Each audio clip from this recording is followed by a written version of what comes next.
Praise the Lord. Praise the Lord. கர்த்தருடைய பரிசுத்த நாமத்துக்கு மகிமை உண்டாவதாக. Glory be to God. இந்த நாளிலும் கர்த்தருடைய வார்த்தை Today's word of God. ஏசாயா எழுதின தீர்க்கதரிசன புத்தகம் The prophet Isaiah's book. 44ஆம் அதிகாரம் 44th chapter. முதலாவது வசனம். First verse.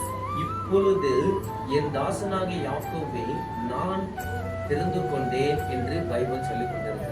The Bible says, the Lord says, listen now, Israel, my servant, my chosen people. ஆமா அருமையான தேவனுடைய பிள்ளைகளே, My dear godly people, வேதம் சொல்லிக் கொண்டிருக்கிறது. the Bible is telling, உன்னையும் என்னையும் கர்த்தர் தெரிந்து கொண்டிருக்கிறாரா? God has chosen us. அவர் எவ்வளவு நல்ல தேவனை பாருங்க. How good God is. மனுஷன் Human being, ஒரு மனுஷனை தெரிந்து கொண்டால் if he knows a people, அது ஒன்றுக்கும் பிரயோஜனம் அல்ல. it is not good for அந்த anything. சராசரங்களை உண்டாக்கின தேவன், Who is the maker of heaven?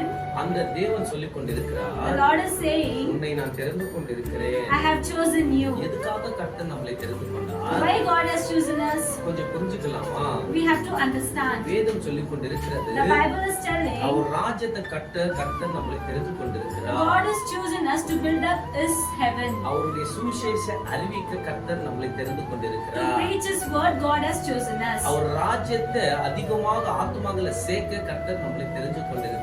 We have to make many spirits to the Lord. அழிந்து போற ஆத்துமாக்களை தேவ ராஜ்யத்துக்கு தகுதிப்படுத்துவதற்காக கர்த்தர் நம்மளை தெரிந்து The கொண்டிருக்கிறார். bad souls are left in this world to give them to God. God has chosen us. நீங்க ஒருவேளை கவலையா இருக்கலாம், You can be in sad. என்னை யாருமே தெரிஞ்சுக்கவே இல்லையே, No one has known me. இந்த உலகத்துல மனுஷன் தான் உன்னை தெரிஞ்சுக்கல, People will not be knowing you. ஆனா அண்ட சராசரிகளை உண்டாக்கின தேவன் உன்னை பேர் சொல்ல அழைக்கிறார். But God chooses your name and He calls up you. அவர் உன்னை நேசிக்கிறார். He is loving you. இந்த வார்த்தையை விசுவாசிங்க. Believe in this word. கர்த்தர் உங்களை ஆசீர்வதிப்பாராக. God is going to bless you. Amen. Amen.